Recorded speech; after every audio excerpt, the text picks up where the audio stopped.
In every sector or industry rather, communication skill is one of the vital skills people always ask about, especially on the mass communication, people that are into marketing stuff, in all sector, let me say, there is this importance of communication skill. Mediation is not left out because communication skills and mediation are essential tools a mediator uses to manage the process, facilitate, help parties reach an agreement. Because how a mediation is being handled is also determine how the outcome will look like. Words matters in mediation, how they're being used are also matters in mediation. So communication skills are very vital tools in mediation. And what are those communication skills or tools, essential tools that are very useful in mediation? One of them is active listening. Active listening focuses on the speaker. It's fully focusing on the speaker without interruption, reflecting back on what has been heard to confirm understanding.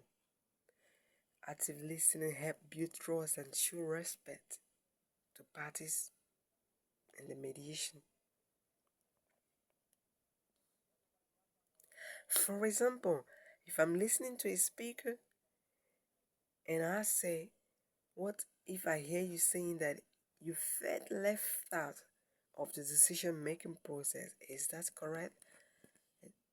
It shows that you've been listening to the party speaking and you ask a clarifying question to show that you're listening actively.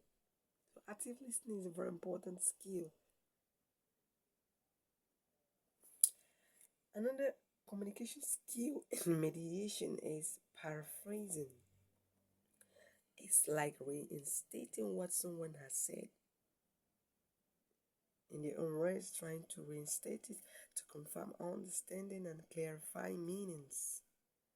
Because you're actively listening to a party, and for you to show that you're actively listening,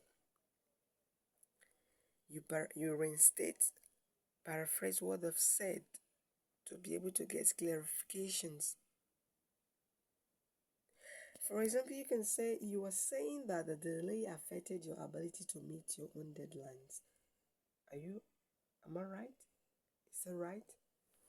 Just to paraphrase and get understanding. Another communication skill in mediation is summarizing. Summarizing the points of conversation to keep things clear. When you summarize, you help to identify the key issues and track progress in the mediation. Another communication skill in the mediation is asking open-ended questions. Open-ended questions encourages parties to share more information and explore feelings and more of their interests rather than the position in the mediation. By asking open-ended questions, you avoid the yes or no question or yes or no answers.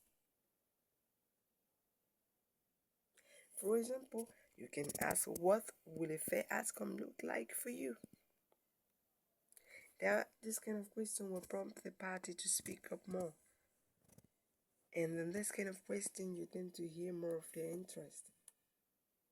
The deep line and fact or behind that emotion that's going through them.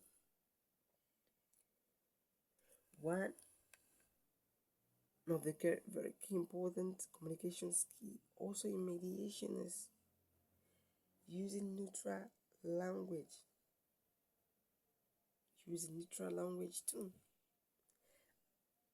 Avoid blame or emotional charged words. because the kind of words you use in the mediation can mar or make the mediation process. You could have a positive or a negative outcome in the mediation as a result of a choice of words being used. Because when you use neutral language, it promotes respectful dialogue and reduces tension.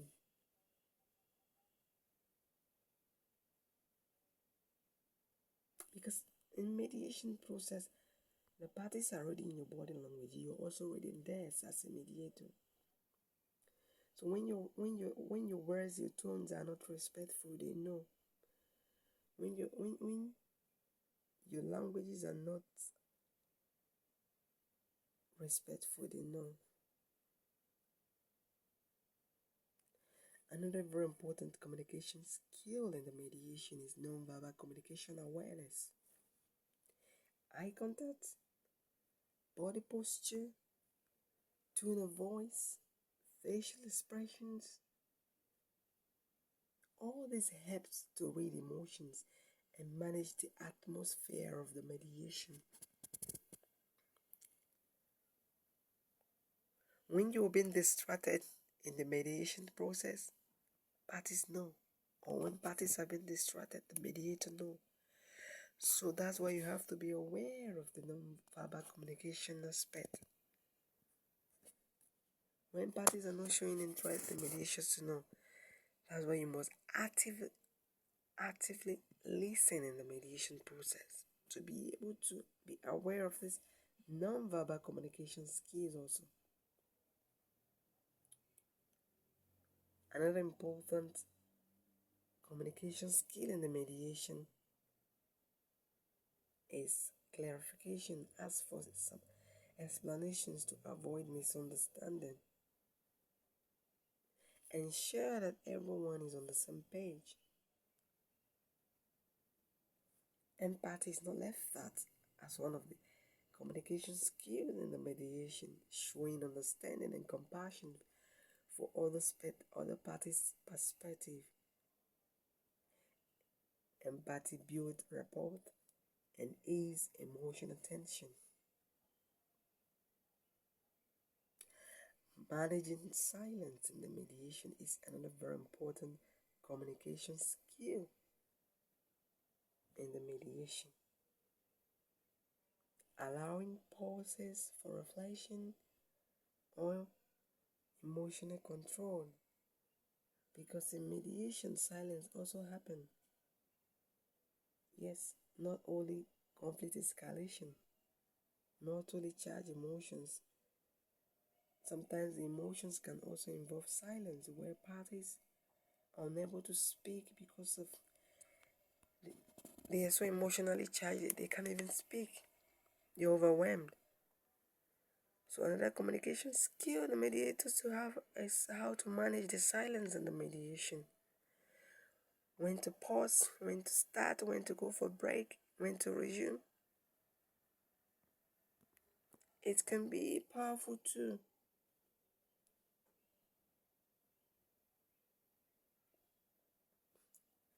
To help in the de-escalation of conflict in the mediation. So it's very important to know when to manage silence in the mediation. When parties suddenly become silent, they don't speak anymore. How do you navigate that at the moment? Reframing is an important communication skill in the mediation. Changing how the statement is presented to reduce hostility and negativity in the mediation. It helps to shift focus from position to interest. For example, in reframing, instead of saying he never listens, you can reframe it by saying, can we look at how communication between you and the other party can be improved? Instead of saying he's lying, because you don't use certain words in the mediation while you communicate with parties, it can trigger more conflict. So the most important thing is build your communication skill in the mediation process. To summarize everything, and your other communication skill, to summarize, active listening shows understanding and build trust. Paraphrasing confirm meanings. Summarizing track key points and progress. When you use open-ended question, it encourages deeper communication and mediation process. When you use neutral tone body languages, it maintains fairness and balance. Because as a mediator, you must show your impartiality. You must be non-biased. You must respect parties. So your non-verbal awareness manages tones and emotions. You must show clarification. The clarification prevents misunderstanding. Empathy builds trust. When you learn how to manage silence effectively, it encourages reflection in the mediation. When you learn how to reframe, it reduces conflict and hostility. So it's very important to be armed with effective communication skills in the mediation.